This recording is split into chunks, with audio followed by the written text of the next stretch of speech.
everyone, welcome. My name is Amanda and today we are going to be making raspberry fig chocolate chip ice cream and two different types of glazed strudel, one wheat and one gluten-free. So let's go ahead and get started.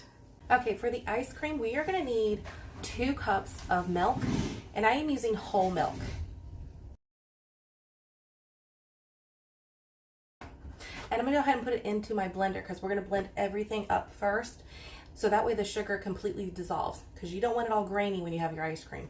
So we're going to do 2 cups of whole milk.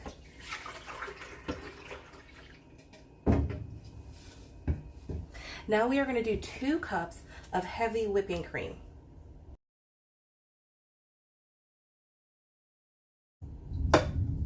Now you're going to need 1 tablespoon of vanilla extract.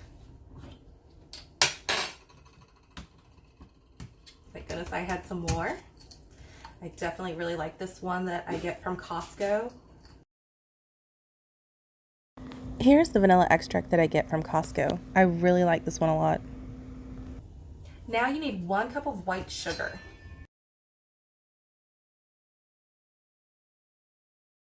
Now this is raspberry fig jam that I'm going to be using to make it the raspberry fig chocolate chip ice cream. If you don't have, fig trees and you make your own jams, you can definitely use a strawberry jam you get from the store, or any other type of jam that you would prefer. But I am using raspberry fig jam that I made over the summertime, and if you would like to, you can watch it in a previous video on how to make it if you have fig trees. So we are going to use a whole half pint of the fig jam, and we're going to go ahead and add this right into the blender, because that way we can blend it up nice and smooth to incorporate the entire ice cream base with that flavor. And again, I am using the raspberry fig jam that I made, and there is a video on how to make that. Now we're going to go ahead and put the lid on, and then we're going to go ahead and blend. And let me show you how it looks so you can see where it separates with the sugar and why you want to blend it. Here's how it looks. You can see the sugar settles on the bottom. So you're definitely going to want to blend it up so that way it mixes everything all nicely together, and you won't have a grainy ice cream. That way it's nicely dissolved. So I'm just going to hit power, and we're going to do medium.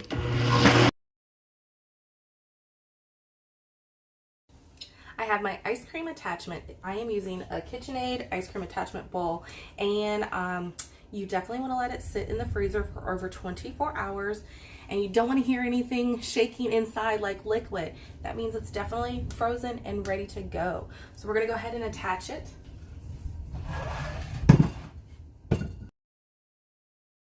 Let me get the blades for the inside, and then I'll show you how we do all that. What everything looks like. Put that in, and I'm going to add this last because it makes it a lot easier when adding the liquids. So now we're going to go ahead and add our liquids. And again, we have milk, heavy whipping cream, sugar, vanilla extract, and then we have our raspberry fig jam. So, and our white sugar. All right, so we're gonna go ahead and dump it in. And I know I said that this is gonna be chocolate chip. You don't wanna add any of your add-ins yet. You wanna let the liquid mix first, and then we will add our add-ins.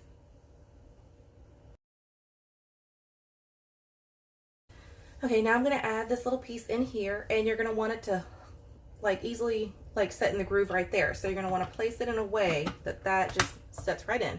It's not really a click. Oops, as I just dropped it in. It's not really a click. Let me wipe that off. As you saw, it does not stay in place once you move this. So it's just resting on this little holder, and then you just push this down. So this little U spot sits right on it. So now we're going to lock it in place, and I'm going to put it on the setting of number 2. I'm going to go ahead and set my timer for 25 minutes, and I'll show you how it looks throughout the 25 minutes so you can see how the consistency looks. In the meantime, I'm just going to go ahead and tidy up and clean up, and then I'll get the next stuff out that we're going to add into the ice cream to add a little bit of funness to it. It's like chocolate chips, some raspberry chunks, cherry chunks, and some strawberry chunks. It just makes it kind of fun and yummy and get that different kind of texture throughout. All right, so I'll be back in just a bit. I'm adding strawberries to this bowl that I'm just going to set aside for when I'm ready to add in my add-ins. And I'm using a 1/4 of a cup measuring cup, and I'm doing like a good scoop of it, and I'm adding 2 scoops of the 1/4 cups. And as you can see, they're very mouthful. You can use fresh or frozen, it does not matter. They will all turn out great. And I'm doing the same with raspberries. As you can see, I'm doing 2 scoops of the 1/4 cups, and I'm making them very mouthful as well. I added 10 maraschino cherries. You can use frozen if you like as well. These ones I like because they're nice and soft and really full of flavor. The kids really like this one. They always love when they get a scoop of ice cream and it's in it. You can add in as much fruit as you would like. This is how you can personalize it to your liking. So if you want more cherries, add more cherries. If you like more strawberries, add more strawberries. Definitely make it to your liking. I'm going to go ahead and add 1 cup of chocolate chips. I'm using the bigger chocolate chips, and that way when I use my immersion blender attachment and I blend these up, I'm going to get to where it's like a nice different variety of sizes of chocolate chips. Some are going to be a little bit big, some are going to be small, some are going to be medium, and this is perfect because this is to where you can really, you can blend this up to be powder if you want it to be, but I want it to be different types of chunks in my ice cream with the chocolate chips because it's just really nice when you get different sizes. And I am using the Cuisinart immersion blender attachment. I really love this. It's amazing. Look how nice this is with all the different sizes of chocolate chips now that I'm going to be adding into the ice cream. Here's what it looks like 10 minutes in. We have 15 more minutes to go. 5 minutes left.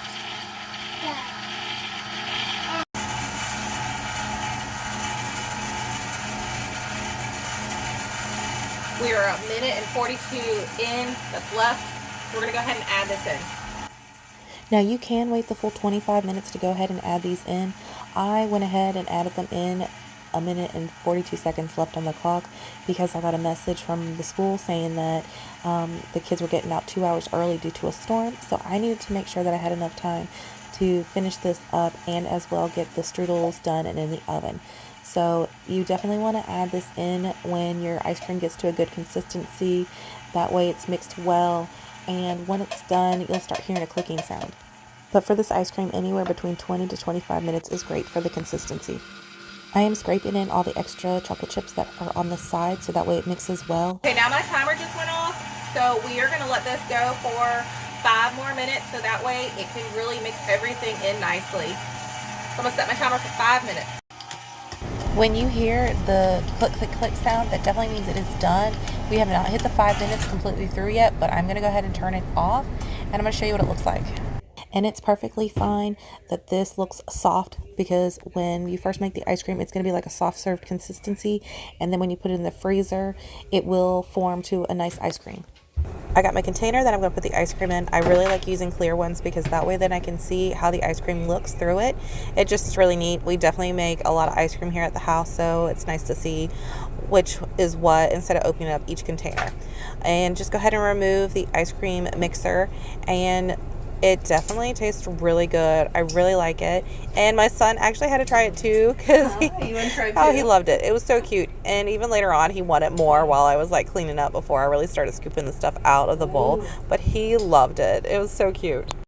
Okay, so you're going to go ahead and scoop out some ice cream and place it in your container. And I love using silicone spatulas for this so that way it does not scrape the inside of my ice cream bowl attachment because that way it just makes it last a lot longer.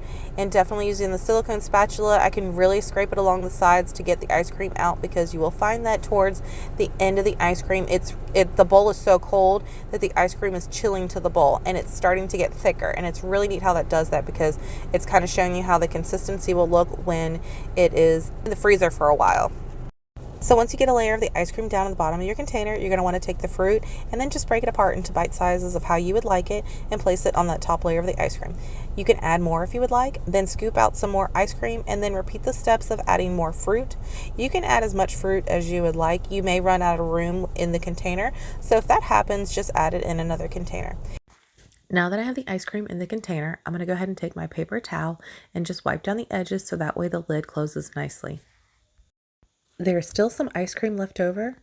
And I am actually using some extra cute little containers for ice cream that my friend got me, and they are perfect for little personalized size ice cream treats for the kids or for mom and dad later on once the kids are down for bed and we're having movie night. So these are just really great to have all around. It was so sweet of my friend getting me these. They work great. And now for the ice cream, being that right now it is like a soft serve, you definitely want to put it in the freezer. And so I made this in the morning and we'll have it later on at night. So it's good to let it sit in the freezer for a good 6 hours or more until it firms. But these are perfect. I really love them. Look how cute they are. Now that the ice cream is done, we're going to go ahead and start on the strudels. We're going to start with the gluten-free cinnamon apple fig glazed strudel. And we're going to start by taking a gala apple and just taking all the skin off of it.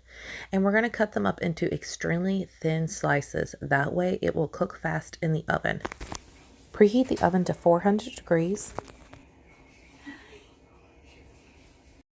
Line cookie sheets with parchment paper and spray with Pam's spray. Give a good spray to where you are going to be placing your puff pastry down so that way it does not stick. Because I am making 2 strudels and one is gluten-free and one is wheat, I'm going to use 2 separate trays. That way they have their own tray. For the puff pastry for gluten-free, I'm using the Char brand, and both of them you need to let sit out for 4 hours on the kitchen counter. I actually pulled mine out early in the morning when I was getting the kids ready for school, and I had enough time that it was 4 hours by the time I started getting these going. You just want to unroll the puff pastry out of the parchment paper that it comes in and just place it on your sprayed cookie sheet, and you're going to open it up. I am using my cinnamon apple fig jam that I made over the summertime. You can find the recipe in a previous video that I have done. And I'm going to go ahead and spread it in the center of the puff pastry so that way I can fold over each side. I used up most of the jar, but I had a spoonful left in the jar. I'm going to take the thin apple slices that I cut up and place them on top of the jam on the puff pastry. Them being nice and thin, it'll cook perfectly in the oven. Look how nice that looks. Now I'm going to fold over each side, starting with the right side, and then going to fold over the left side on top of the right side so that way it closes nicely. Now that I have the gluten-free strudel stuffed, I'm going to go ahead and set this aside, and I'm going to start on the other one, and I'm going to show you how I make that one. For the wheat raspberry strudel, I am using Pepperidge Farm puff pastries, and these as well you need to have out on the counter for 4 hours before using. That way they are soft. And I'm just going to take the paper that it comes in off, and as well with the parchment paper that's lined in between, and I'm just going to open it up gently. For this one, I'm using my raspberry fig jam that I made in the summer. You can definitely find it in a previous video of mine that I have made. It is really tasty. I am going to go ahead and take the raspberry fig jam and I'm going to line it in the center of the puff pastry so that way I can fold over the sides. I almost used up the entire jar. There is just a little bit left on the bottom. My 1-year-old is definitely going to thoroughly like that for his snack. He is hanging out in his high chair while I am baking, and he just loves when he gets these like little extra nibblies, so he's definitely going to really like that. I am using frozen raspberries and I'm going to add them on top of the raspberry fig jam. You can use fresh or frozen, it is perfectly fine. I have 4 fig trees and I absolutely love making fig jams, and this one's really nice because it's easy and my kids really love it, especially when I add it into baked goods. And I've done some other treats too with freezing it, and they're really tasty. I'm going to have to make those here shortly because they don't last long in my freezer and the kids really like them for like a little mini treat. Here's how the inside looks for the raspberry fig one. It looks beautiful. I love how it looks. Everyone's going to be really happy. So now I'm just going to fold over the left side and then fold over the right side on top of it. Both strudels are ready to go into the oven. We preheated the oven to 400 degrees and we're going to bake them both for 20 minutes. Now that they're in the oven, I'm going to go ahead and clean up a little and then get the next stuff out that I'm going to need, like powdered sugar, water, and I'm going to show you what we're going to do for the glaze. My timer just went off, so the 20 minutes are up and they are ready to come out. They smell amazing. Everyone's going to be so happy, and look how gorgeous this one looks. That one's the wheat one, and then I'm going to pull out the gluten-free one as well. And oh, it really smells so good right now in the house. Look how nice that one looks too. Cool for a good 20 minutes before we move them to another plate. Here's how the wheat one looks, and here's how the gluten-free one looks. They look really good. They're going to be really tasty. I have 2 rectangle plates. It has now been 20 minutes, and so we're going to go ahead and transfer them to the plates. I am moving the gluten-free one first, so that way I don't have to wash my hands right afterwards touching it, and I can easily then move over the wheat one next. I am moving the raspberry fig wheat one, and that this way it's better to move the gluten-free one first and then the wheat one, because that way there's no cross-contamination. For the glaze, I am going to make 2 separate glaze cups, one for the wheat one and one for the gluten-free one, and I am going to do a half cup of powdered sugar in each cup, and then you're going to need 1 tablespoon of water in each cup. Next, you're going to want to stir until all the chunks are completely dissolved and stirred in. You want it to be a nice smooth texture, and it will be a little thick, and that's perfectly fine. I'm going to go ahead and add 1 of the cups of glaze on top of the gluten-free strudel, and you're just going to drizzle it slowly, and you can add it as much as you want in certain areas. And there's no wrong or right way of how to do this. It's just have fun with it. And so I'm going to go ahead and use up the entire cup of the glaze for the gluten-free one. Now I'm going to go ahead and take the other cup of glaze and add half of the glaze on top of the wheat raspberry fig strudel. And I'm going to go ahead and drizzle it on as well. And again, there's no wrong or right way on how you drizzle it. Just, again, have fun with it. And then I'm going to take the other half of the glaze that I did not use and take a little bit of the frozen raspberries from the bag. And I'm going to go ahead and mix it in with the glaze. So that way it gives it like a nice pretty color, and it makes a nice contrast against the white glaze and on top of the strudel, and it just looks really pretty. Also adds more flavor to it, and it just looks really neat. Once you have your raspberries mixed in with the other half of the glaze, just go ahead and drizzle it on top. I like to try to use the little mini pieces from the bottom of the bag. That way it just mixes in nicely. You will have little chunks, and that's perfectly fine, but look how neat that looks. It really adds some more funness to this. Our fig trees have definitely extremely slowed it down from compared to where it was in July and the beginning of August. But I have some here and there that have been popping up on the fig tree, so it's really nice when I'm able to use some in some recipes. So I just thought I would garnish the strudels with them and make it look really nice. And again, if you don't have fig trees, you can always use other jams that you would like and add it into it. And then, like say if you did strawberry jam on the inside, you could get some strawberries and add on the top to make it look really pretty. But it's really neat adding this cute little touch to it. And they look really yummy. It is nice that they are done. They were easy to make. I loved how it didn't take so long, and I was able to use up some of the jams that I made over the summertime. But I'm going to go ahead and cut some up and take a bite because I can't wait to try some. And then I know the kids will absolutely love having it when they get home from school. And also it'll be perfect for the morning for breakfast time.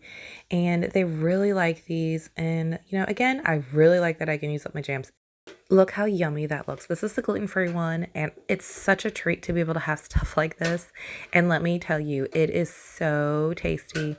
I don't recall the last time I've had something like this being gluten-free. I have been gluten-free for maybe well over 30 years. It's been a long time. But anyways, this tastes so good. It's so tasty. It's easy to make. I love that there's options like this for me being gluten-free. Thank you for watching. I hope you guys thoroughly enjoyed what I made, and I will show you how the ice cream looks later tonight when we go to have it for dessert. So please subscribe, and I hope you guys have a fabulous day. This is what they look like cut up close up. They look so tasty. They are tasty. My kids are gonna be happy to have some after school when they get home. Here's how the ice cream looked. It has been in the freezer for, a good 7 hours. And it's really nice that when you leave it in for a while, it's definitely going to firm up. And that's how you want your ice cream to be. So I'm going to go ahead and scoop some out. We're going to have it for dessert tonight. And it was such a treat that I had the strudels done and ready before the kids got out of school, being that we got out early due to a storm. So it was nice that they got to have it, and they really loved it. And I know they're going to love this ice cream because they love when I make homemade ice cream. And the ice cream is amazing, and they did really like the ice cream. It worked out perfect that I had this all made because they ended up canceling school for tomorrow as well. So it was nice. It was kind of like a Friday family movie night for a Monday night for us. So it was a real big treat, but the ice cream was a big hit. They really liked all the flavors in it, and they really loved those maraschino cherries in it. So it was a real treat for them. Look how tasty that looks. I really love making homemade ice cream. I really like my KitchenAid ice cream attachment bowl. It does amazing. I mean, look how nice and tasty all those look. My family really loves it. They love when I make different types of ice creams. And it's nice when you have like a base that you really like and you can just get really creative with adding add-ins to it. But I hope you guys enjoyed watching. Please subscribe.